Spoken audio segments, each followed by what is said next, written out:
relatief à la mise en place d'une autorité de contrôle des algorithmes. De bespreking is geopend. De rapporteur is de heer Stijn de Roo. La discussion générale est ouverte. Le rapporteur est Monsieur de Roo. Est-ce que vous demandez la parole, Monsieur de Roo? Merci, Madame la Présidente. Je voulais m'en référer au rapport écrit. Très bien, Monsieur de Roo. Est-ce que d'autres sénateurs demandent la parole? L'auteur principal est Monsieur Dams, et donc je lui donne la parole en premier.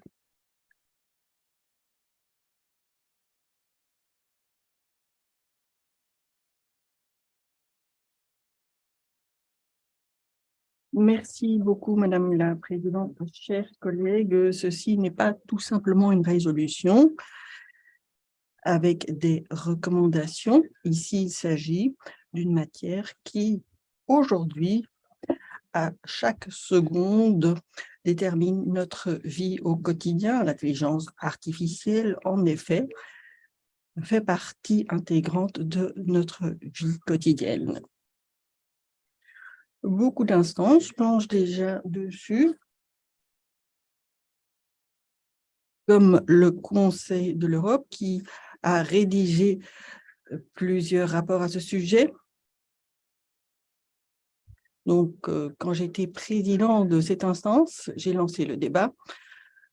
Certains collègues le savent, nous sommes déjà bien avancés dans la rédaction d'une convention internationale sur comment utiliser l'intelligence artificielle et son impact sur notre vie quotidienne. Et un des aspects abordés dans ce cadre, on voudrait déjà le traiter de manière préventive, c'est-à-dire créer une autorité de contrôle qui, dans la mesure du possible, va contrôler les effets liés à l'utilisation de l'intelligence artificielle. Et je vous donnerai quelques exemples concrets pour illustrer cela avant d'approfondir.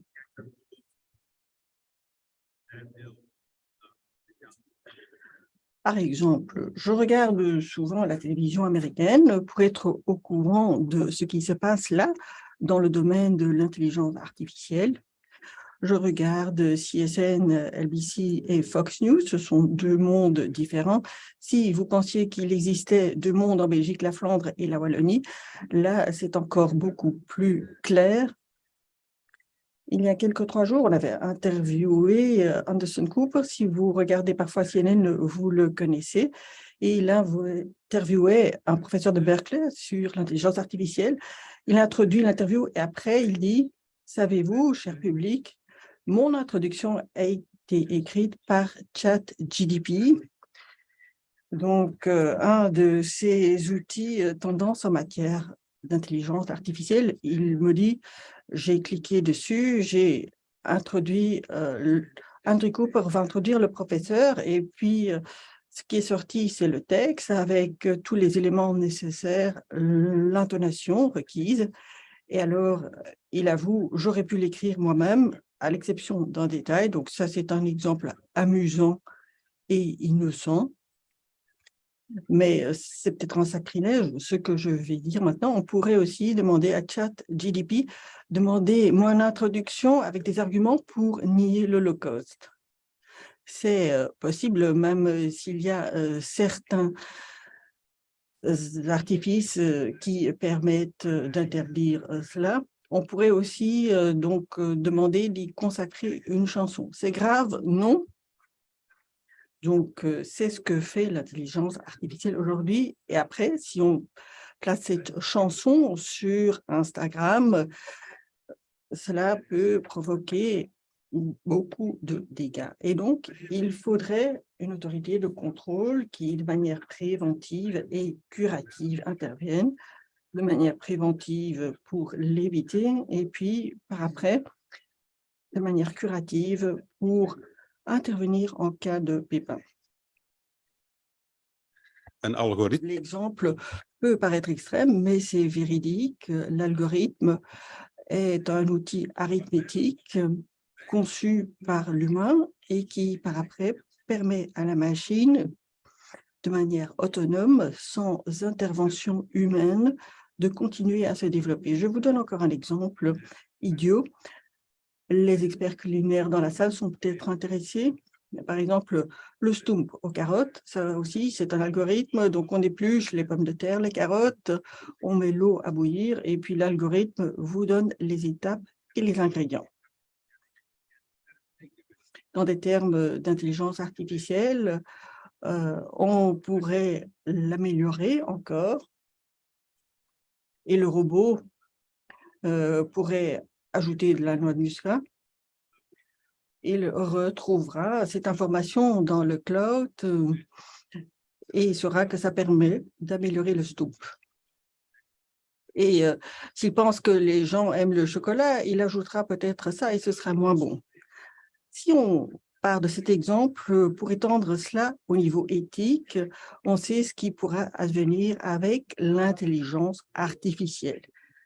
Il n'y a pas de contrôle au niveau du résultat. Et donc, parfois, les choses ne sont pas du tout OK. Je prends encore quelques exemples pratiques. Par exemple, dans l'environnement policier, on peut l'utiliser pour le profilage. C'est ce que font les autorités. Et le Conseil de l'Europe a travaillé là-dessus. Si un certain pourcentage de la population entre plus en contact avec la justice, on peut en déduire un profil et dire, voilà, ce genre d'individu est plus criminel.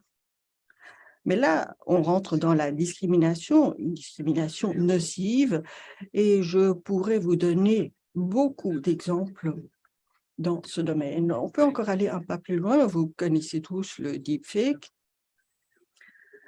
Dans le programme de Ideal World sur la vérité, il y a 2 semaines, on a fait professer toutes sortes d'ignominies par le roi. Et là, c'était assez mal fait, mais parfois, quand on voit des choses à l'écran, on ne sait pas si c'est vrai ou pas. Il y a eu récemment aussi l'exemple de Sophie Wilmès. Moi, par exemple, dans ce terrible conflit qu'on a eu en Ukraine, si on voit Poutine ou Zelensky, est-ce que ce sont des images véridiques ou non? Il s'agit là donc d'un risque gigantesque pour notre société.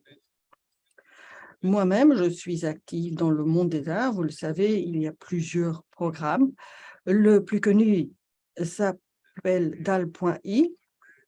Et là, vous pouvez, par exemple, demander de faire une peinture d'un chat dans le style de Picasso. Évidemment, ce sera un faux Picasso. Est-ce qu'on peut alors réaliser ce type d'œuvre? Voilà la question qui se pose. Et donc, l'intelligence artificielle donne lieu à toutes ces questions, à toutes ces interventions où l'humain n'est plus impliqué. Dans DALL-E, on fait une recherche et puis on fait une copie. Mais lorsque l'intelligence artificielle commence à se développer davantage, on voit ce que cela donne avec le Stump aux carottes. Et l'exemple du deepfake est quand même assez parlant. Donc, Berthe, on aurait pu l'enregistrer. Il a fait son intervention sur les 3 propositions de loi et il aurait pu dire exactement le contraire à l'écran dans le cadre d'un deepfake. Je vous remercie pour le soutien très large dont nous avons bénéficié pour ce texte.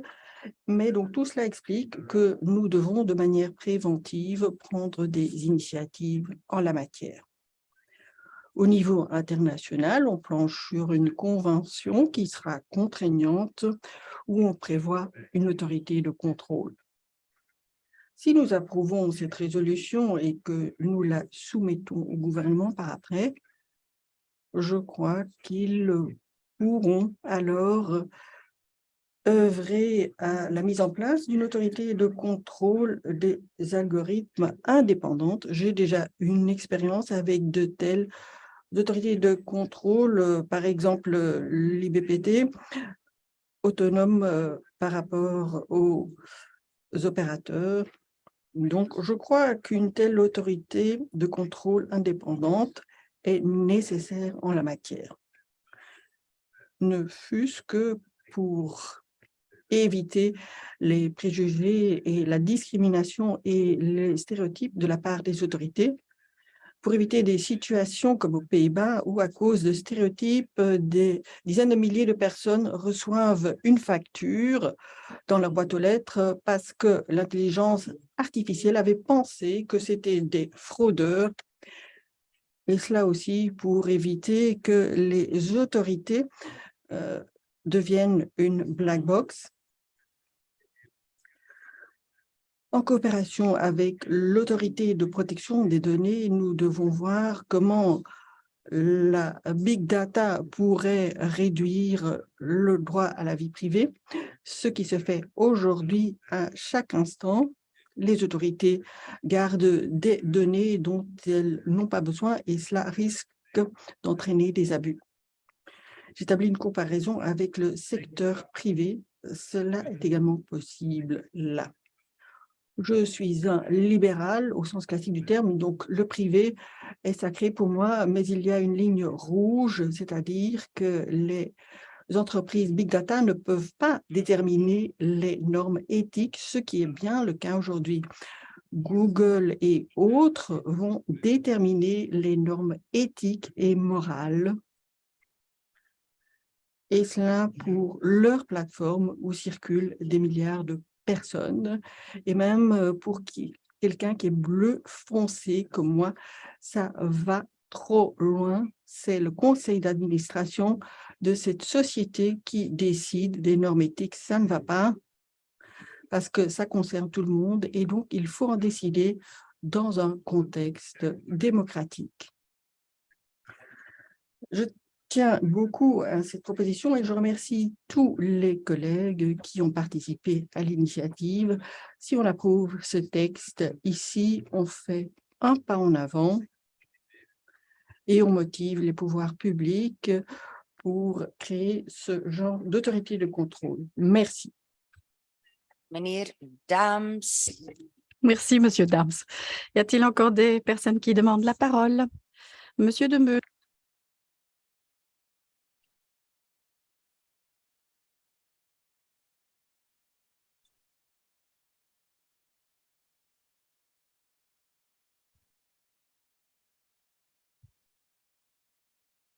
Merci Madame la Présidente, chers collègues.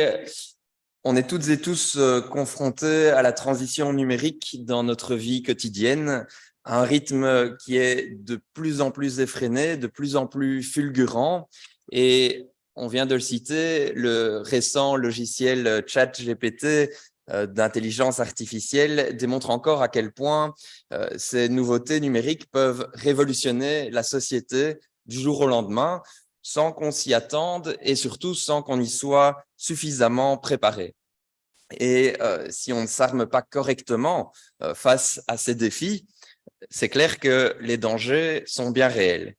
Mais moi, je dois vous avouer que je suis de ceux qui croient que la transition numérique, elle est inéluctable et qu'elle est plutôt porteuse d'avancées et d'opportunités gigantesques, tant pour les citoyens que pour les entreprises et pour le développement de la société en général.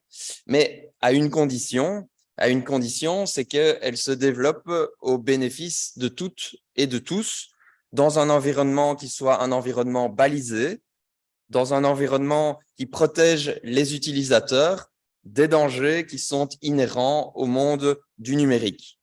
Avec parmi ces dangers, évidemment, les algorithmes, on vient de les citer, qui constituent un enjeu majeur et leur omniprésence, notamment sur les réseaux sociaux, mais aussi dans le secteur privé, aussi dans le secteur public, et leur capacité d'influence sur les individus démontrent à eux seuls la pertinence de la résolution que nous votons aujourd'hui. L'encadrement du secteur du numérique et la création au niveau belge d'une autorité de contrôle des algorithmes qui analysera leur caractère éthique et légal et proposera le cas échéant des actions à prendre pour les encadrer, pour pouvoir prendre des règles par rapport à ces algorithmes. C'est également une revendication de longue date des écologistes et donc on se réjouit évidemment de la résolution qui est aujourd'hui sur la table et merci évidemment aux collègues qui ont initié cette résolution. On se réjouit aussi de voir qu'elle s'inspire en fait de manière très utile de ce qui a pu se mettre en place dans d'autres pays. On a cité l'exemple des Pays-Bas, donc c'est bel et bien possible de pouvoir y parvenir. Parce que on le sait, les dangers liés à l'utilisation des algorithmes, ils sont nombreux.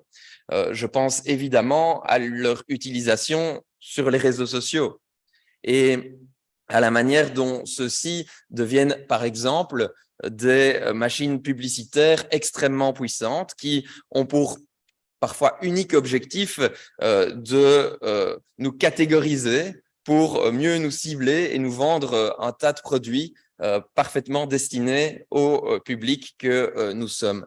Mais aussi et surtout, et je pense que c'est parfois encore plus dangereux, à la façon dont ils contribuent finalement à nous enfermer dans des bulles d'opinion identiques et à renforcer systématiquement nos opinions en alimentant nos propres croyances. L'utilisation finalement de ces algorithmes, elle alimente en fait très fortement ce danger de limiter notre propre vision du monde. Et c'est une question qui, je crois, à l'aube d'une année de future campagne électorale, doit à un moment donné être prise particulièrement au sérieux. Et c'est une des raisons pour lesquelles je crois également que cette résolution arrive particulièrement à point nommé, mais aussi parce que ce texte souligne le rôle que jouent les pouvoirs publics, les services publics, qui eux-mêmes aujourd'hui ont de plus en plus recours à ces algorithmes. Et là aussi, on a une responsabilité, nous, en tant que pouvoir public, de pouvoir encadrer l'usage de ces algorithmes, vu leur utilisation dans le cadre des services publics, pour éviter que ces algorithmes et que leur usage par les pouvoirs publics ne renforce les préjugés, les discriminations ou les stéréotypes. Et c'est un véritable enjeu sociétal, c'est un enjeu sociétal majeur et donc il est crucial que cet enjeu soit pris en compte dans la gestion de l'espace numérique.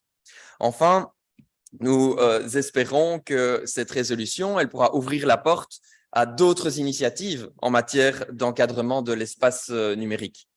Et c'est vrai qu'en l'occurrence, les chantiers sont nombreux, notamment dans la lutte contre les cyberviolences, dans la lutte contre les deepfakes, et Monsieur Dams, vous venez d'en parler. C'est vrai que c'est un autre enjeu lié à l'espace numérique et il faut pouvoir y réfléchir, il faut pouvoir également prévenir des risques et des dangers par rapport à ces futurs développements.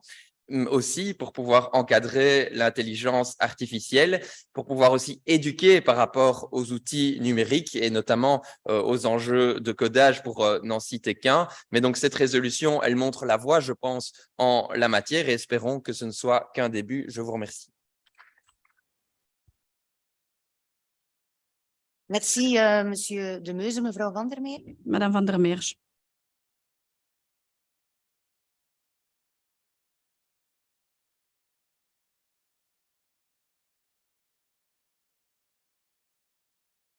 Dank u, mevrouw de voorzitter. Collega's. Chers collègues, l'idée de désigner une autorité de surveillance algorithme en tant que Vlaams-Belang, pour nous, ce n'est pas une mauvaise idée. La question seulement est la suivante.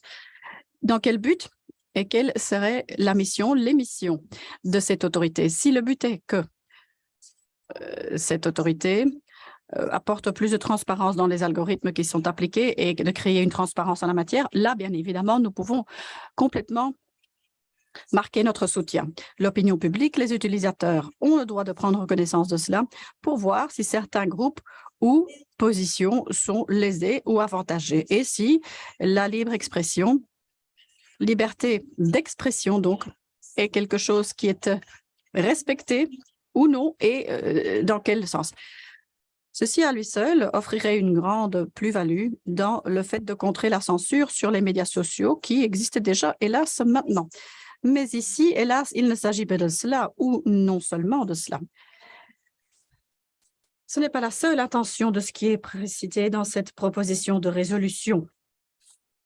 L'on veut, en créant cette autorité de contrôle, aussi s'atteler à la polarisation. Chers collègues, je vous l'ai déjà dit à plusieurs reprises, la démocratie, c'est la polarisation. Jusqu'à un certain niveau organisé, certes, et en tout cas, non-violence. La démocratie, c'est effectivement une collision d'idées et de positions politiques, et cela peut se faire, on peut cela jouer dur, cela fait partie du débat démocratique, c'est vrai, il faut rester dans certaines limites, dans un certain cadre. Alors, il appartient à l'électeur de choisir et de tirer ses conclusions. Je suis assez méfiante lorsqu'on parle de s'atteler à la polarisation. Parfois, cela part d'une bonne foi, mais ce n'est pas toujours le cas. Et donc, en tant que Vlaams-Belang, on pense qu'avec la notion de polarisation à laquelle on veut donc sans doute s'atteler, qu'il faut être très prudent en la matière. Et ceci à la lumière de la démocratie, parce que si l'on va trop loin, on va effectivement s'atteler au fondement même de la démocratie. Ce qui me rend encore plus méfiante en lisant cette proposition, c'est qu'il y ait maintenant une mission pour l'autorité de contrôle pour lutter contre les fake news et la désinformation. Vous n'allez pas m'entendre dire que cela n'existe pas. Cela existe effectivement, les fake news, et effectivement, il est vrai qu'il faut y ajouter des précisions, mais il n'appartient pas à une autorité de contrôle de lutter contre tout cela parce qu'il y a une énorme zone grise entre les vrais fake news qui, effectivement, va déclarer intentionnellement des invérités pour avoir une manipulation intentionnelle. De l'autre côté, il y a des opinions qui ne plaisent pas aux géants des médias, par exemple, et qui donc ne seront pas véhiculés. Cela peut donc déraper dans la censure d'opinions donc complètement légitimes dans une démocratie. D'ailleurs, selon moi, il n'y a pas d'opinion non légitime.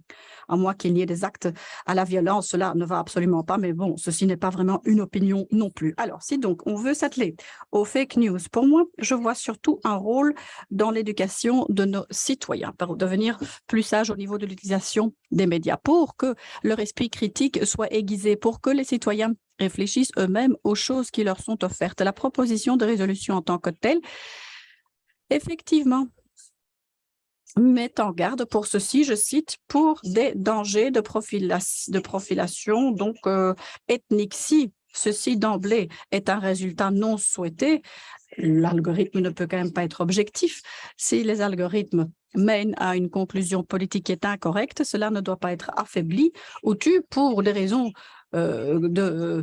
politique correcte. Cela donc me met en garde et m'empêche de dire oui à cette résolution. Il y a donc quelques objections. Nous disons oui pour la création d'une autorité de contrôle pour avoir de la transparence au niveau des algorithmes, mais nous disons non lorsqu'il s'agit d'une autorité activiste qui aurait pour but de réaliser des objectifs que vous voyez aussi dans la proposition de résolution. Et donc, c'est pour cela que nous allons nous abstenir. Mevrouw Van der Meers. Merci, Madame Van der Meers. Madame Alalouche.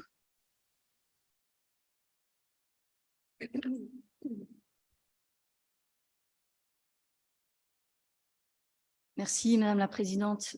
Chers collègues, ce n'est pas la première fois que les nouvelles technologies numériques sont évoquées ici, et en particulier les algorithmes. Aujourd'hui, à travers la collecte de données, les algorithmes proposent un contenu ciblé et personnalisé à chaque internaute que nous sommes. Et évidemment, ils ne sont pas neutres. Ils pondèrent, produisent, recoupent des données selon une certaine méthodologie qui comporte un risque sérieux d'orientation des usagers vers un certain type de contenu. Alors, en fonction évidemment des recherches antérieures, les j'aime, mais surtout les j'aime pas sur certains réseaux sociaux, via les partages, mais aussi nos recherches sur les moteurs de recherche, mais aussi nos prises de position via les médias sociaux, eh bien, ça permet en fait de cerner finalement nos centres d'intérêt et de nous délivrer systématiquement des contenus qui viennent correspondre à nos attentes. Alors évidemment, tous ces sites, tous ces médias sociaux sont gratuits, mais ils fonctionnent avec de l'argent, et l'argent, c'est l'argent de la publicité. Et donc, tout l'intérêt est de pouvoir nous garder le plus longtemps possible accrochés à nos écrans. Alors, lors de nos travaux en commission de matières transversales, nous avons rédigé ce rapport d'information sur les fake news et il a été mis en évidence à ce moment-là la problématique des algorithmes qui créent des chambres d'écho qui vont faciliter la propagation de la désinformation et de la mésinformation. Mais j'insiste, et surtout après l'intervention de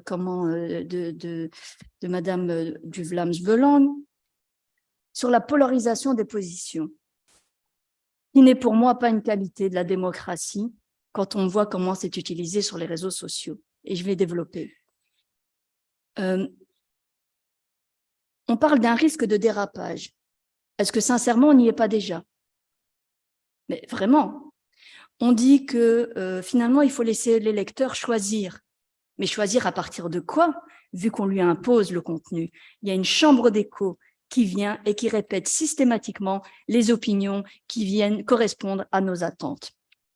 Lorsque l'on sait, à travers les Facebook Papers, que ce sont les positions les plus négatives qui sont le plus diffusées, jusqu'à 5 fois plus, un j'aime pas est 5 fois plus diffusé qu'un j'aime, on peut vraiment s'interroger sur cet effet de polarisation et les effets sur notre société, et ça, je tenais à insister. D'ailleurs, en ma qualité de co-rapporteuse du rapport, j'ai toujours été attentive à ce volet du dossier. J'ai également décidé de co-signer la proposition de résolution soumise par notre collègue, Monsieur Dams, et notamment aussi parce que dans ce rapport que nous avons fait, il y avait une des recommandations qui visait spécialement les algorithmes, et donc cela venait évidemment tout à fait à propos. Alors on le sait, ces algorithmes sont utilisés dans de nombreux domaines, la finance, la santé, les transports, les médias, pour effectuer de l'analyse de données, prendre des décisions.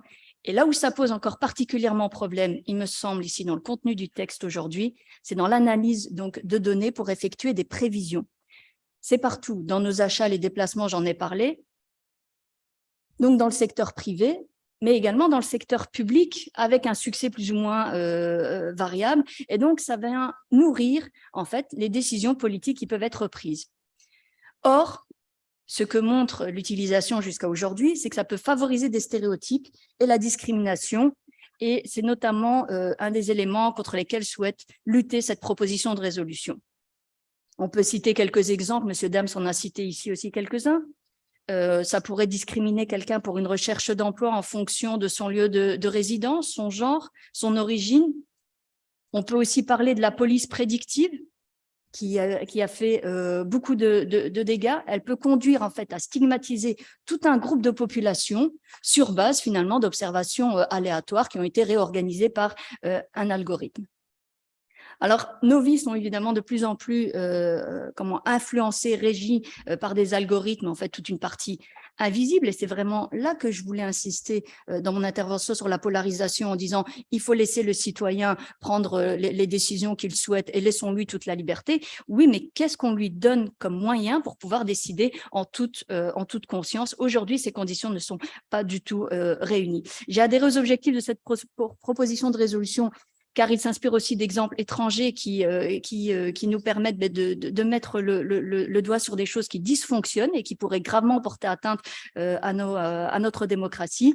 Et il nous semble évidemment tout à fait indispensable qu'un régulateur indépendant puisse venir analyser tous les aspects et de formuler des avis et pouvoir aussi agir éventuellement lorsque des mesures s'imposent. Et comme M. Dams, et je terminerai par là, j'espère que notre travail pourra inspirer une proposition de loi qui pourra être largement soutenue à la Chambre. Merci.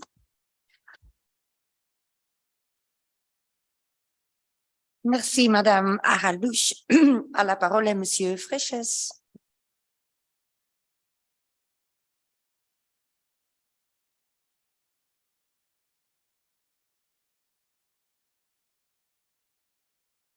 Merci, Madame la Présidente. Chers collègues, précisons-le d'emblée.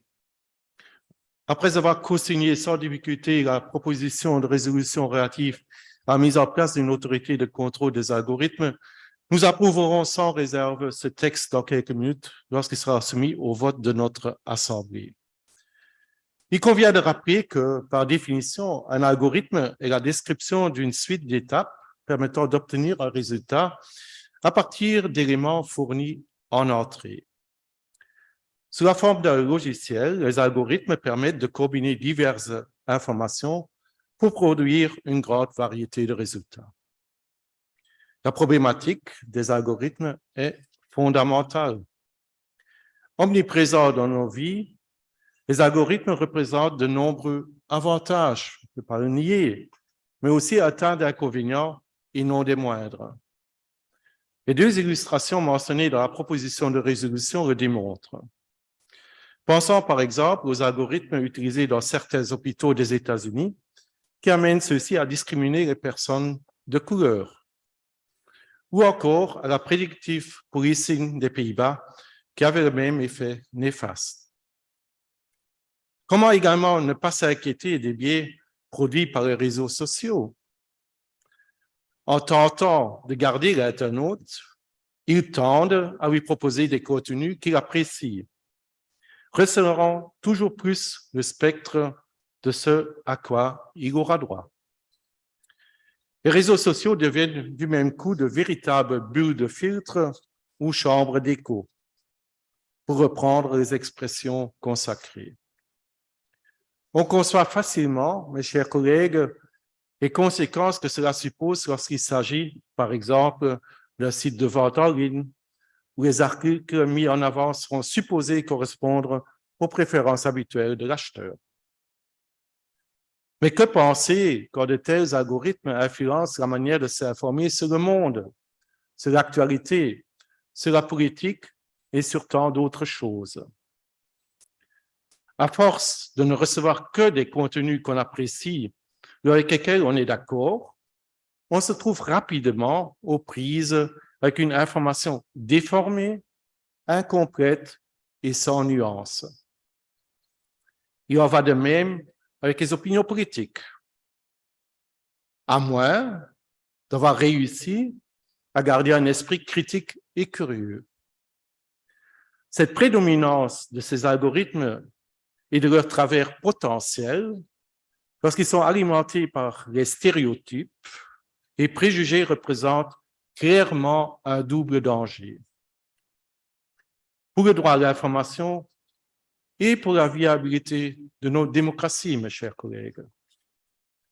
Si rien ne change, si les pouvoirs publics ne prennent pas davantage de responsabilités, je n'ose imaginer vers quel état évoluera la société dans laquelle nous vivons. Je vous laisse d'ailleurs imaginer ce qui pourrait arriver si ces algorithmes étaient piratés par des personnes ou des organisations malveillantes.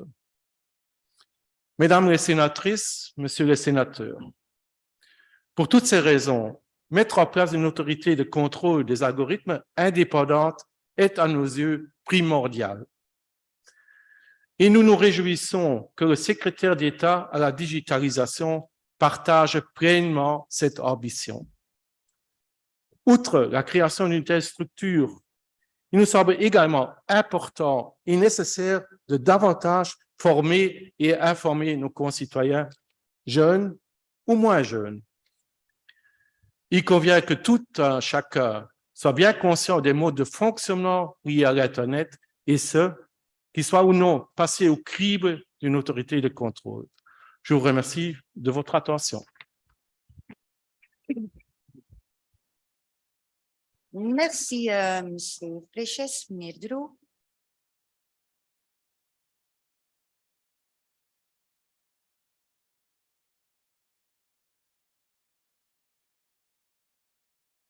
Oui, merci beaucoup, Monsieur le Président, chers collègues. Nous vivons dans une algocratie, une démocratie, mais aussi une algocratie. Ce n'est pas un terme que je viens d'inventer, c'est un terme que j'ai entendu pour la première fois dans les auditions que nous avons réalisées au Parlement flamand avec quelques experts dans le cadre de l'intelligence artificielle. Et ça venait d'un philosophe. Donc nous sommes de plus en plus entourés par des données et par l'automatisation. Et en soi, ce n'est pas une mauvaise chose. Cela ne doit pas être en soi mauvais. Notre confort s'améliore. Il y a de plus en en plus d'automatisation. On pense par exemple à des jobs un peu moins attrayants et nos intérêts peuvent également être plus encouragés, plus incités sans devoir faire beaucoup d'efforts et notre bien-être augmente. Mais les algorithmes sont très complexes. Vous devez tout de même le savoir. Et donc, j'avais un petit peu l'impression les voir comme donc un surveillant qui est donc effectivement dans son bureau, il regarde un algorithme et puis il dit oui, c'est bon ou c'est mauvais. Bah, c'est pas ça, hein, bien sûr. Hein, c'est une utopie, chers collègues. Et les exemples ont été donnés et c'est bien pour que le public comprenne de l'essentiel, et de quoi il retourne, mais il va de soi que ces algorithmes sont beaucoup plus complexes que nous ne le pensons. Et nous ne devons certainement pas oublier cela. Chers collègues, les algorithmes peuvent contenir des risques et c'est d'ailleurs pour cela aussi que la question centrale doit être la suivante. Est-ce que cet algorithme qui est créé est neutre ou non? Et ça, effectivement, c'est un objectif et je pense que le surveillant ou l'autorité de surveillance va devoir jouer un rôle important dans ce domaine. Mes chers collègues, vous n'allez pas tout résoudre en faisant en sorte que cet algorithme soit effectivement neutre. Non, je pense que un des facteurs les plus importants qui peuvent donc donner lieu à une discrimination, ce sont les données avec lesquelles l'on alimente un système. Et nos ordinateurs sont bien entendu tributaires de données, même lorsque ces données sont de qualité. Il se peut qu'il y ait toute une série d'avantages qui sont difficiles à détecter, ce qui fait que l'on est quelque part dans un groupe qui se renforce mutuellement. Et de là que, suite à cette résolution, nous voudrions donc avec vous soutenir un certain nombre d'aspects qui sont quand même aussi importants pour l'avenir parce que c'est une condition importante, mais nous devons franchir d'autres étapes. C'est le fait de pouvoir se défendre contre le système parce que lorsqu'un ordinateur décide qu'une décision est A ou B, et quelqu'un est effectivement touché par cela, nous devons faire en sorte que quelqu'un s'oppose, se défende à cela. Ce n'est pas l'ordinateur, en fait, qui peut en décider. C'est ce que mon groupe pense. Nous devons faire en sorte que les personnes puissent se défendre contre une décision qui n'est pas claire. Et ça, c'est certainement aussi quelque chose que nous devons défendre à l'avenir. Deuxièmement, on pense ici donc à une institution ou une autorité de surveillance. Et donc, à Helsinki et à Amsterdam, il y a un registre national central qui a été créé en ce qui concerne les algorithmes.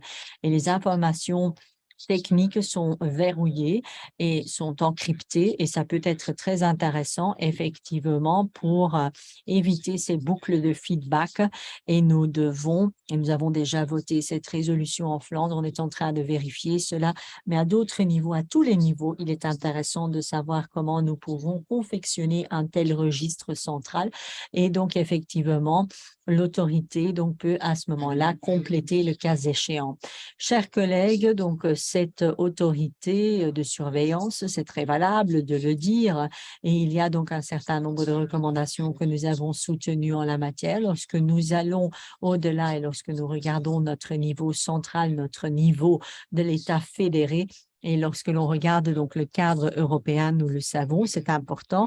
Ne pensons surtout pas que nous, en Flandre, nous allons pouvoir donc effectivement expliquer les algorithmes complexes et être les pionniers en disant, ben voilà, nous pensons que cela discrimine ou que cela donne lieu à des boucles de feedback négatifs, etc. Non, ce genre de choses, il faut bien entendu les analyser au niveau européen. Nous devons conjuguer nos forces et c'est ainsi que nous allons donc éviter un retard aussi parce que les algorithmes, l'intelligence artificielle, ça fait partie de notre connaissance, de notre économie de connaissances, pardon.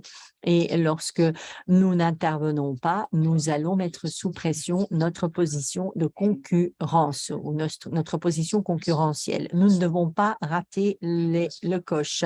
Il va de soi que nous devons faire en sorte que nous restons suffisamment compétitifs.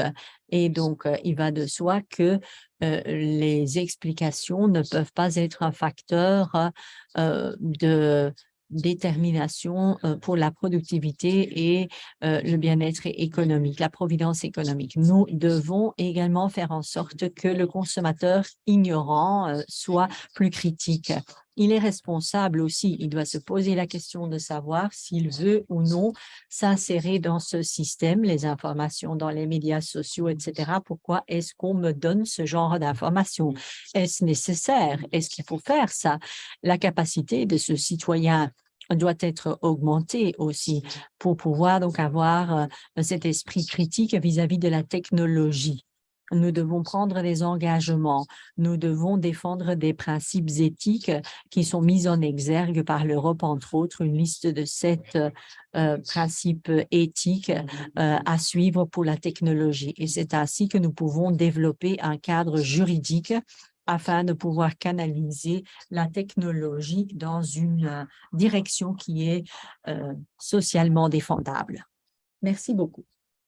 Merci beaucoup, Monsieur De Roo. Monsieur Koenegracht.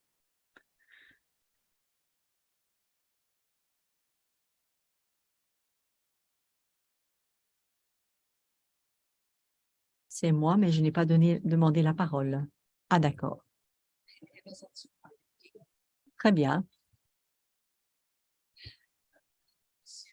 Alors, au suivant, Monsieur Herman.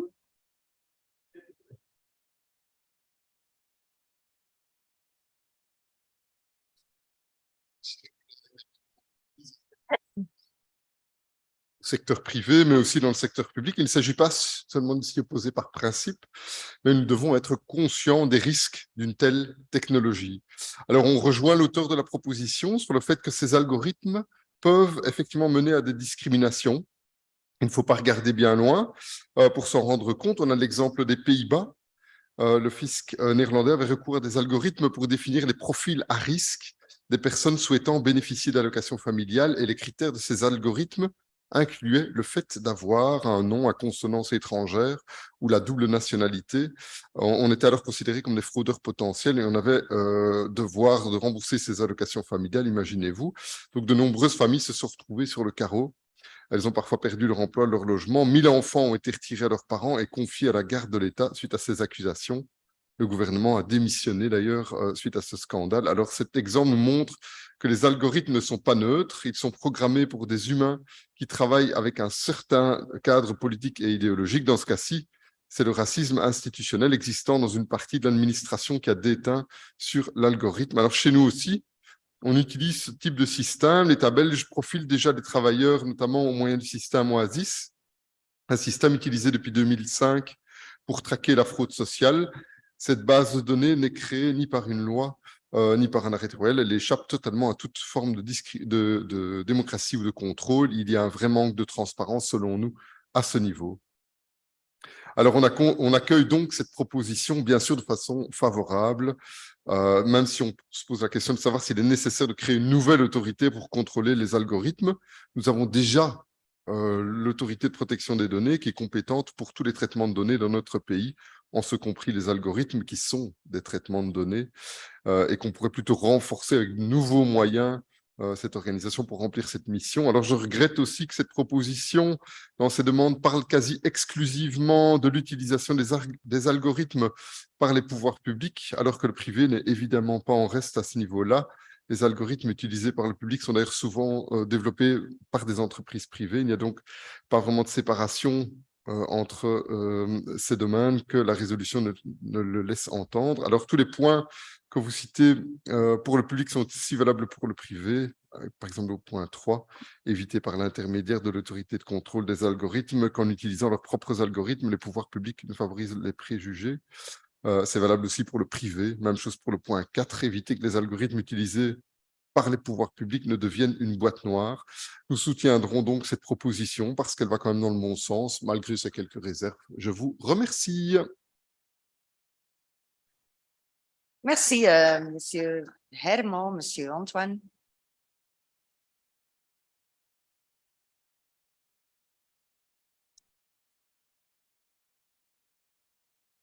Madame la Présidente, chers collègues, la résolution qui nous est soumise aujourd'hui n'a rien d'anodine pour nos concitoyens. Bien au contraire, Bien au contraire, elle participe très directement aux valeurs démocratiques que nous souhaitons défendre tous, du moins je l'espère. Les algorithmes constituent des instruments de manipulation particulièrement insidieux, voire extrêmement dangereux, on l'a rappelé pour nos démocraties, tant leur fonctionnement est difficilement accessible et diffus. L'objectif de mettre une autorité de contrôle née aux Pays-Bas nous paraît extrêmement intéressante et bienvenue. Les engagés, évidemment, soutiendront la résolution, mais nous voulons profiter de ce débat sur la mise en place de cette autorité de contrôle pour rappeler qu'il est nécessaire d'y consacrer à l'avenir des moyens conséquents pour relever efficacement les défis démocratiques qu'elle consomme. Pour nous, centristes, il ne s'agit que d'un premier pas. Un premier pas, puisque dans la résolution, l'autorité ne concerne que les services publics et devrait à l'avenir, selon nous, réguler d'autres opérateurs, notamment privés. Enfin, nous formulons le vœu que très rapidement, une législation soit votée pour concrétiser la résolution que nous espérons voir adoptée à l'unanimité aujourd'hui. Je vous remercie. Merci. Merci, monsieur Antoine. Meneer Griffroy. Merci, monsieur Griffroy.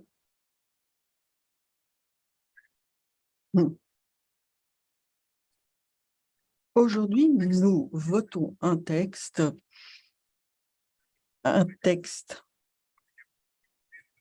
car j'ai entendu une intervention très intéressante de mon collègue Steindoro, mais ce n'est pas de cela que nous allons voter aujourd'hui. Aujourd'hui, nous votons uniquement sur ce texte. Mercredi, nous avons abordé des points en plénière. J'ai posé une question sur l'intelligence artificielle et le travail faisable, le lien entre les deux. J'ai énuméré 3 points. Mon deuxième point était le suivant. Il faut éviter qu'on étouffe l'activité avec notre réglementation. Et puis, je retourne au texte, car c'est de cela qu'il s'agit. Deuxièmement, il s'agit ici que des pouvoirs publics qui utilisent déjà les big data et l'intelligence artificielle, et on veut donc contrôler ces pouvoirs publics, et cela pour éviter que les pouvoirs publics se montrent discriminatoires ou fassent preuve de préjugés, deviennent une black box. Et donc, à chaque fois, on limite les pouvoirs publics, on les étouffe, en fait, dans leur développement de nouvelles technologies. Donc, quel est finalement l'objectif de cette résolution? J'entends certains dire que l'idée, c'est de rendre possible le développement de la technologie. Alors, je dirais oui, c'est un bon objectif, mais ça ne se trouve pas dans le texte. Ce que je lis dans le texte, c'est qu'on va limiter cela. Par exemple,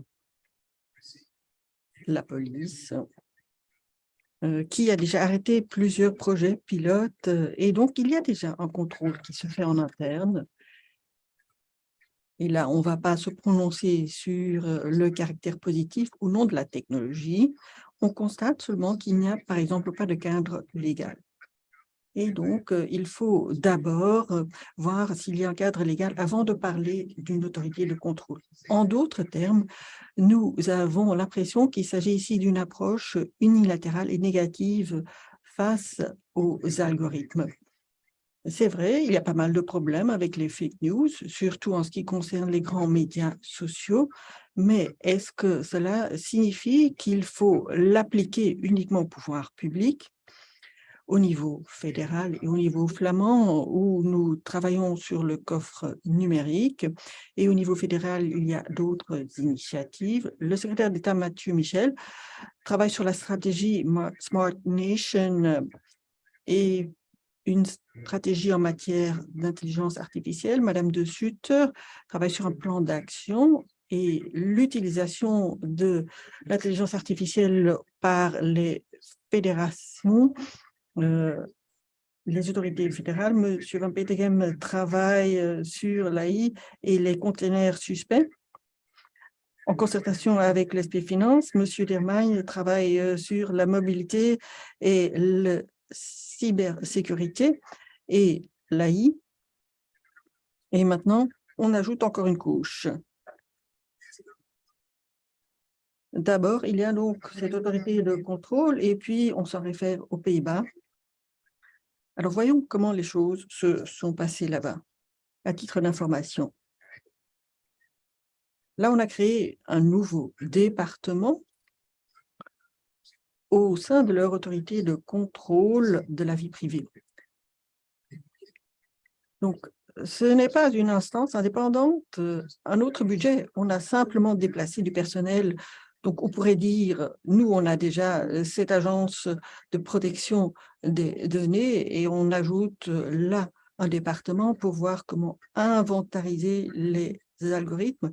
Ça, je pourrais le comprendre, mais il faut éviter d'étouffer les initiatives et les propositions dans cette résolution, les points 2 jusqu'à 8, le 9, je le comprends, ont tous cet effet.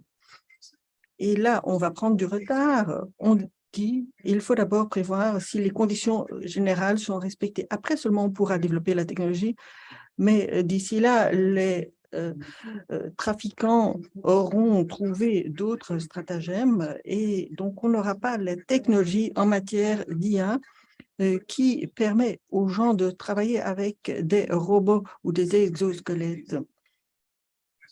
Dès lors, j'estime que cette résolution est une mauvaise résolution parce qu'elle a cet effet qu'elle étouffe l'innovation et l'intelligence artificielle qui offrent énormément d'avantages dans notre vie au quotidien que nous appliquons déjà. Et si nous ajoutons cette couche, cette autorité de contrôle qui doit tout contrôler avant, alors nous allons rater le coche et prendre du retard. Je voulais engager le débat avec Annelise parce que j'ai l'impression qu'elle a une approche assez unilatérale. Moi, j'ai une certaine expérience avec les autorités de contrôle qui n'ont pas cet effet d'étouffer les initiatives. Il s'agit de vérifier s'il n'y a pas de dérive. C'est tout simplement de cela qu'il s'agit. Par exemple, l'IBPT que j'avais créé à l'époque comme autorité de contrôle indépendant pour le marché du télécom. Il n'y a pas cet effet d'étouffement. Il facilite plutôt le développement.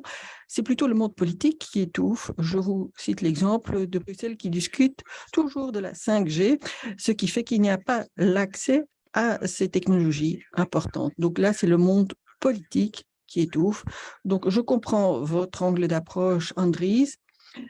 Vous dites que c'est les autorités qui décident, mais non, ici, c'est une autorité indépendante qui veille à ce qu'il n'y ait pas de dérive.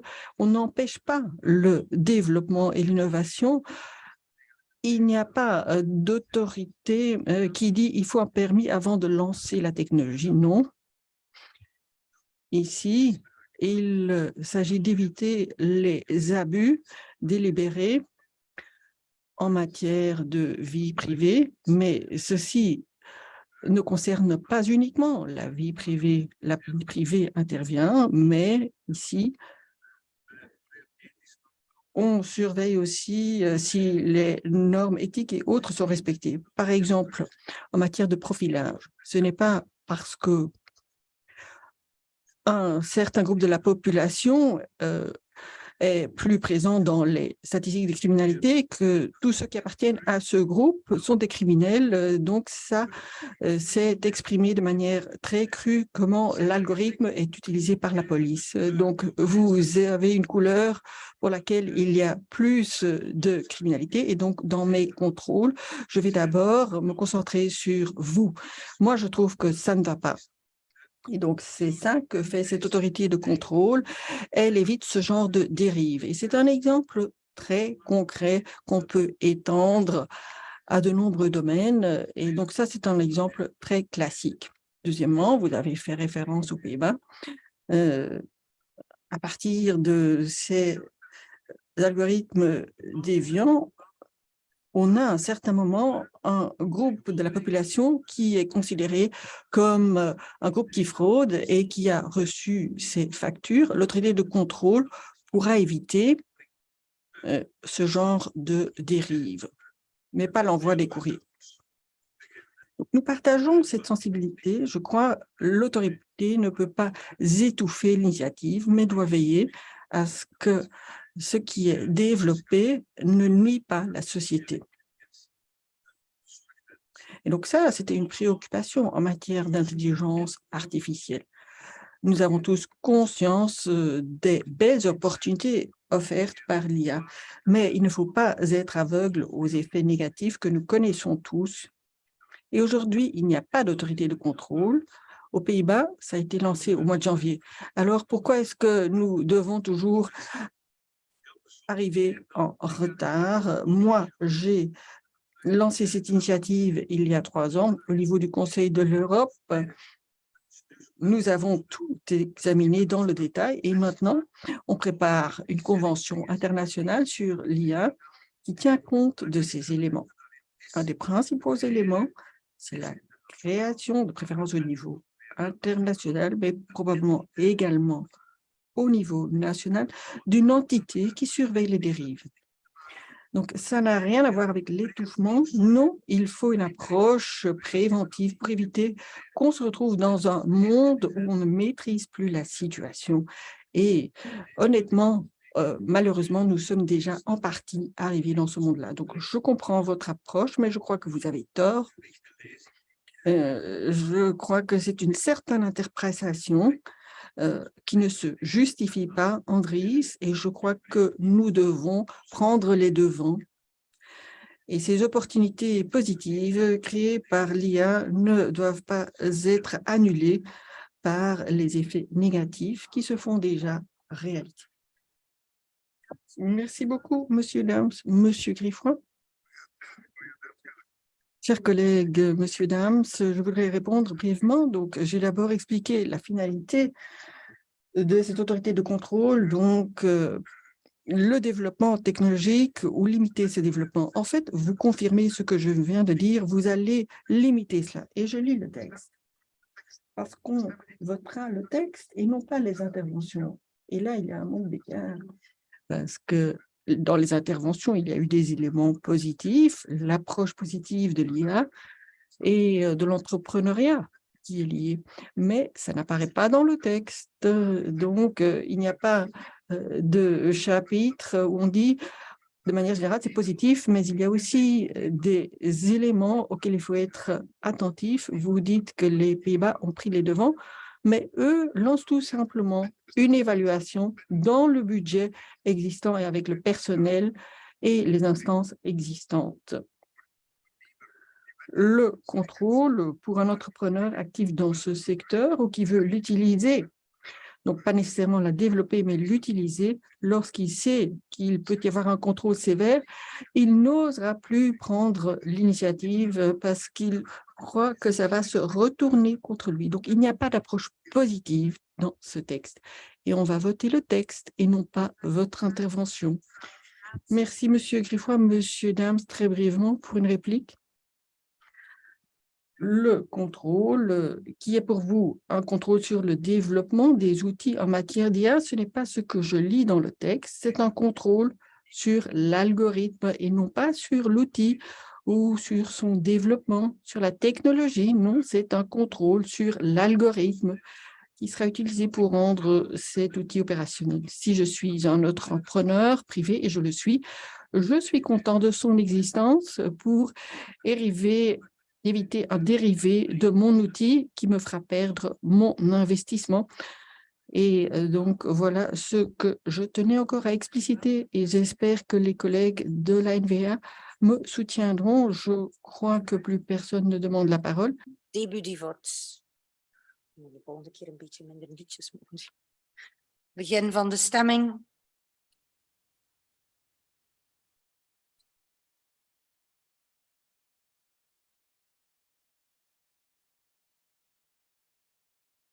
Heeft iedereen gestemd? Tout le monde a-t-il voté? Fin du vote. 47 ont voté pour, ont voté. Et donc, 41 pour, 6 contre, 4 abstentions. La proposition de résolution est donc adoptée et communiquée au Premier ministre, au ministre de la numérisation, à la présidente de la Chambre, au ministre-président des communautés et régions. et au président des parlements des communautés et régions.